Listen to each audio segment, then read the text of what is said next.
Explore Podcast with Atardia di episode 2 bersama saya Miss Risa.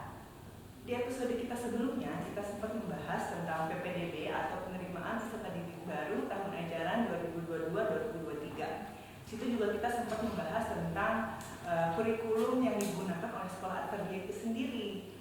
Nah, di episode kita sekarang nih kita bakal langsung berbincang-bincang, bertanya sama salah satu parents yang sudah menyekolahkan anaknya di Atardia ini sendiri. Bahkan ya dari usia preschool sampai primary. Jadi di hadapan saya sudah ada Ibu Almadina Rahmanian. Hai Bang, apa kabar? Hai. Iya, alhamdulillah sehat ya Mam ya.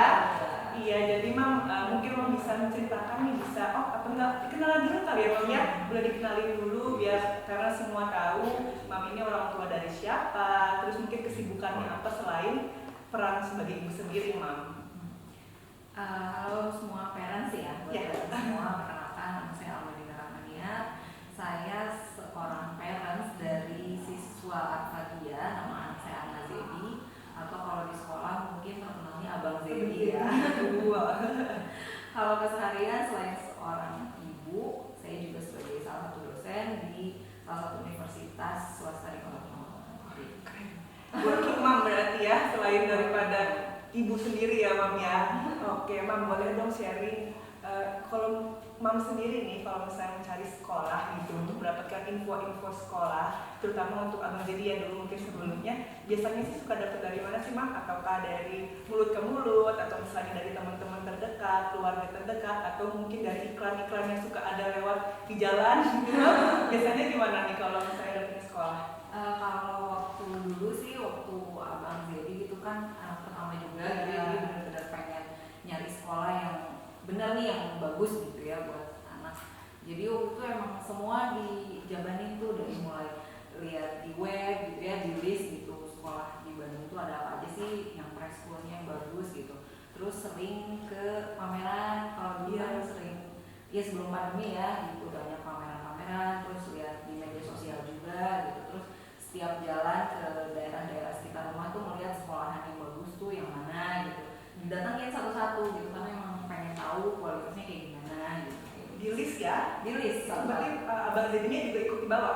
Kalau pas ke sekolahnya dia, jadi dia ikut milih juga. Jadi misalnya udah ada nih beberapa pilihan sekolah, ayo Bang ikut ke sekolahan, terus dia milih. Terus akhirnya waktu saat itu dia memilih yang di waktu pas masuk ke meja pendaftaran itu, di meja pendaftaran ada Oreo tuh. Oke. Terus abangnya bilang, aku mau sekolah di tempat yang ada Oreo. Oke. Ternyata satu sama karena saya melihat kurikulumnya gitu.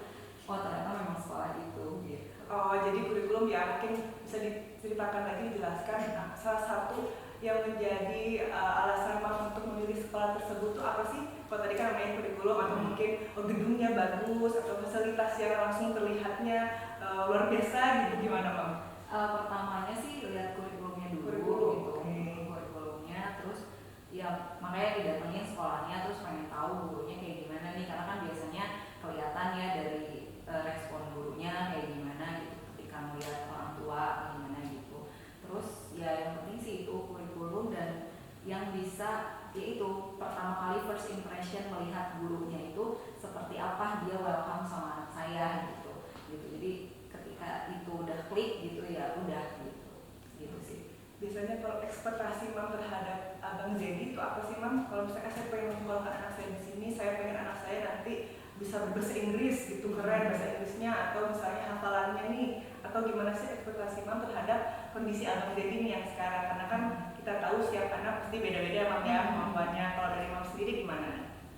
Harapannya sih waktu pas nyari sekolah itu yang pasti kan harus agamanya ya, agamanya harus kuat. Cuman dia di era zaman sekarang ini ya kita nggak bisa nutup mata kalau memang di zaman sekarang tuh harus pintar bahasa Inggris gitu sebagai bahasa nomor satu gitu ya. Karena mau nggak mau ke depannya kita nggak bisa lingkup kita nggak lokal aja, tapi harus sudah berbicara internasional gitu. Jadi itu yang kedua ya, intinya adalah agama dan bahasa gitu itu. Dan di Arvadia lah menemukan itu gitu, yang akhirnya alhamdulillah dapet nih, nemu nih dengan kualitasnya juga oke gitu, kurikulumnya oke, terus gitu dapet bahasanya dapet dan agamanya dapet. Itu karena memang ya seperti yang saya pernah sering gitu ya ngomong gitu sama siapapun, kenapa nyekolahin di Al-Fatihah, karena memang sulit menemukan sekolah yang dua-duanya dapat. Biasanya cuma satu-satu gitu, agamanya aja atau enggak bahasanya aja gitu, nggak bisa dapat dua-duanya. Dan di Al-Fatihah nih alhamdulillah menemukan gitu. Nah kalau ngomongin harapannya buat Abang Zedi, karena gini, satu hal juga kenapa aku tidak menyekolahkan di sekolah yang lain gitu ya, karena kalau di Al-Fatihah kan siswa terbatas di kelas gitu, artinya guru bisa lebih fokus sama anak gitu ya, sama satu persatu dari anak gitu, karena memang setiap karakter anak itu pasti berbeda gitu. Nah kadang tuh kalau di sekolah umum ya anak tuh disamaratakan gitu, jadi mau dia pintar mau enggak gitu, dan patokannya di pintar, patokannya dia mampu ini mampu itu, padahal sebetulnya secara psikologis, karena saya juga dulu S1 psikologi nih, jadi dia kurang lebih mempelajari itu lagi ya, bahwa memang anak nggak bisa dipaksa seperti itu gitu. Dan karena saya melihat anak saya, ya Miss pernah kan ya ngajarin di luar kelas ya, waktu K2 ya Miss ya, gitu. Nah di K2 itu ya pasti Miss juga melihat lah anak saya tuh luar biasa hiperaktifnya gitu kan ya. Nah gitu, kadang kalau di sekolah umum mungkin nggak semua bisa menerima anak yang seperti itu gitu, karena mungkin anak yang hiperaktif atau anak yang nggak mau nurut, yang nggak bisa diem tuh selalu dicap anak nakal gitu. Padahal buat saya nggak gitu.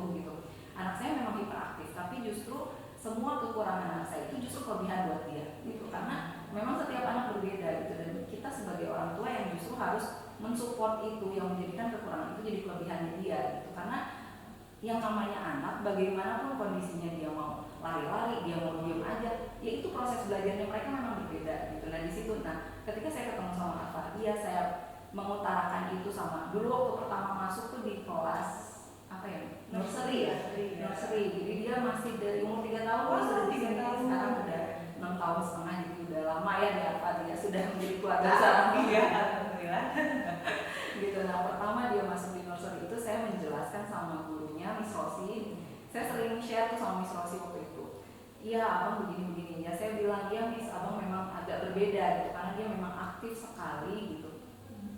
Nah diperlukan memang ya kita support gitu, dari segi guru dan orang tua kita saling support untuk mendukung dia, bagaimanapun karakternya ya kita dukung, selama itu dia tidak melakukan kesalahan, maksudnya dia tidak mengganggu orang lain gitu, aktifnya dia tidak mengganggu orang-orang di sekitarnya, ya doa kayak gitu nggak apa-apa lah gitu, yang penting dia jalan, karena mungkin ya proses belajarnya seperti itu.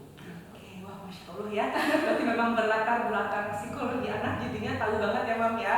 Iya. Dan juga kan kita tahu nih Abang Zedi sangat aktif gitu. Di luar dari keaktifannya, apa sih yang Mam lihat dari Abang Zedi nih, perkembangannya Abang Zedi? Kita bisa preschool dulu nih Mam, dari umur 3 tahun sampai kemarin itu 6 tahun ya Mam ya di K2. Perkembangan apa sih yang Mam lihat dari Abang Zedi, dari segi hafalannya mungkin, atau mungkin komunikasinya gitu, gimana Mam? Kalau yang pertama tuh mandiri. Jadi kalau gabung sama temen yang lain gitu, atau keluarga lah ya, saudara yang lain yang seumuran gitu, saya melihatnya abang tuh sudah bisa mandiri. Misalnya simpelnya dia makan, dia sudah bisa makan sendiri, karena memang di sekolah dia diajarkan untuk makan sendiri kan ya gitu. Mau tidak mau dia dari umur segitu dia udah bisa makan sendiri dengan rapi dan habis gitu ya, dia tahu yang mana yang harus dihabiskan. Dan ya walaupun dia memang agak picky sih ya, kayak dia nggak suka sayur dan ini dan itu, tapi dia tahu gitu, dia tahu bagaimana cara dia harus bersikap baik dengan makanannya gitu, seperti itu. Kemudian selain mandiri ya pastinya bahasa ya, dia jadi lebih, dia pede sekali untuk berbicara bahasa Inggris, walaupun kadang ya namanya anak-anak gitu ya gitu, masih proses adaptasi yang panjang, tapi dia pede untuk berbicara gitu, karena kan kalau di Al-Fatihah kita diajarkan untuk presentasi ya Miss ya, atau diberi kesempatan untuk berbicara gitu.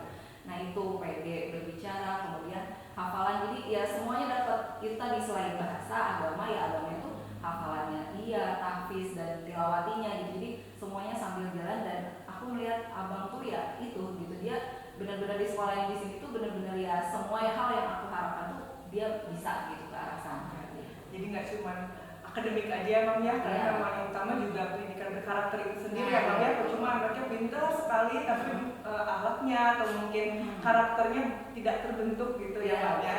Dengan anak seusia Abang jadi pada waktu itu sudah harus cuci piring sendiri, makan pun harus sendiri, memang luar biasa ya Mam ya, proses belajarnya itu yang kita lihat, yang Mam sendiri lihat gitu. Nah kalau sekarang abang sudah di primary ya Mam ya, sudah di prima, sudah kelas 1. Gimana nih Mam perkembangan yang Mam lihat? Mungkin sih memang belum selama yang seperti di preschool ya Mam ya, kita baru mau memasuki tengah semester, sudah ya tengah semester. Iya, iya.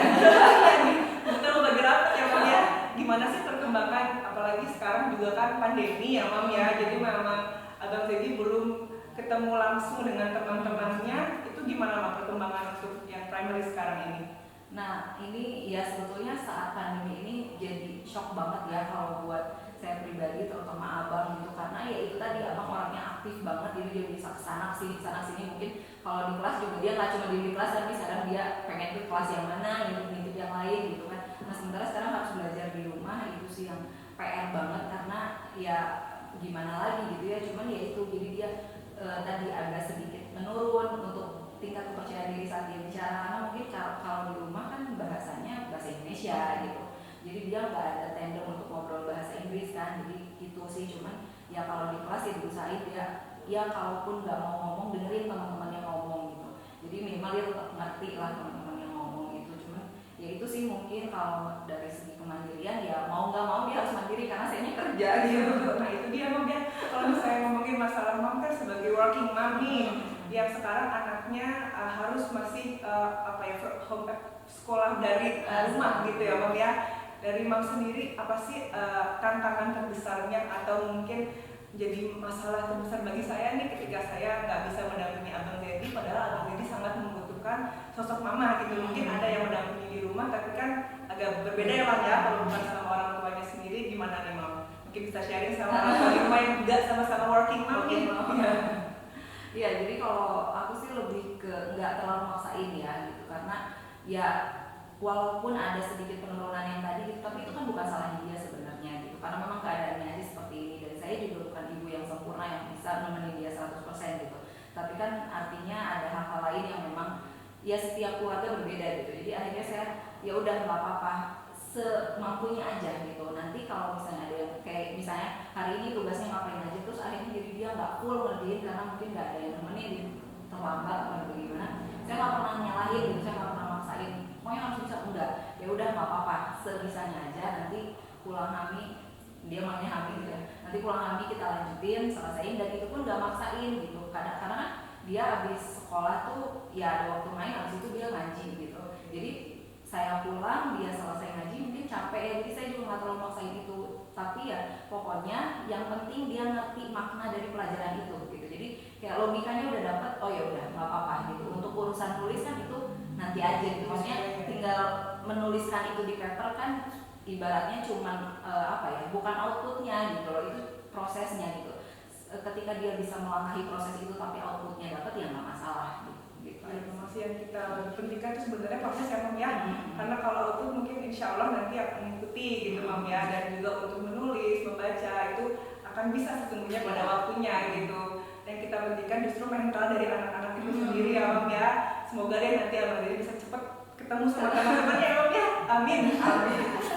Iya, oke. Ini seru banget ya Mam ya bincang-bincang kita hari ini. Mungkin Mam bisa bisa sharing dong ke orang tua murid di rumah, atau mungkin kerabatnya atau saudara-saudaranya yang di rumah nih yang lagi masih kebingungan gimana sih caranya untuk bisa mendapatkan sekolah, khususnya nih yang di Bandung.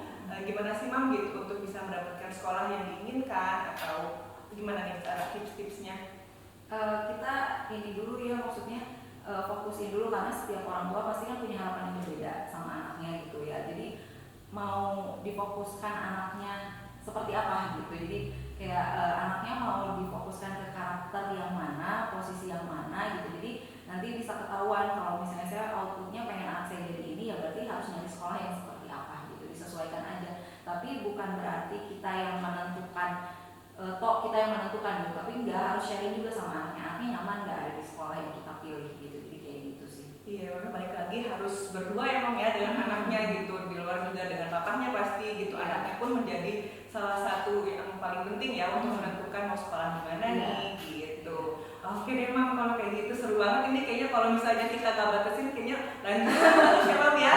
Nanti ditunggu mungkin adiknya Abang Zedi mau sekolah di mana.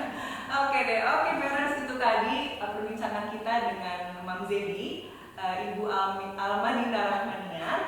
Oke, untuk parents dan atau mungkin untuk kerabatnya yang lagi masih bingung cari sekolah, tetap nih, kalau misalnya masih bingung bisa langsung aja visit ke medsos kita dulu nih, ke sekolah_Arvadia, itu akun Instagram kita. Di situ kita selalu bahas tentang aktivitas-aktivitas apa sih yang dilakukan oleh anak-anak.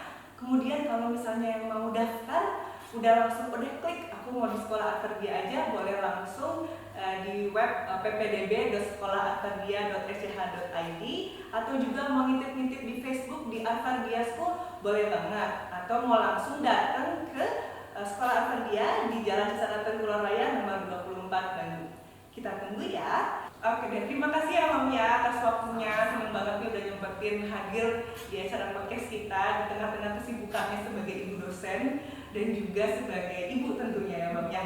Oke itu. Oke deh, kalau gitu sampai ketemu di episode selanjutnya di Expodia, Explore Podcast with Arvadia. Assalamualaikum warahmatullahi wabarakatuh.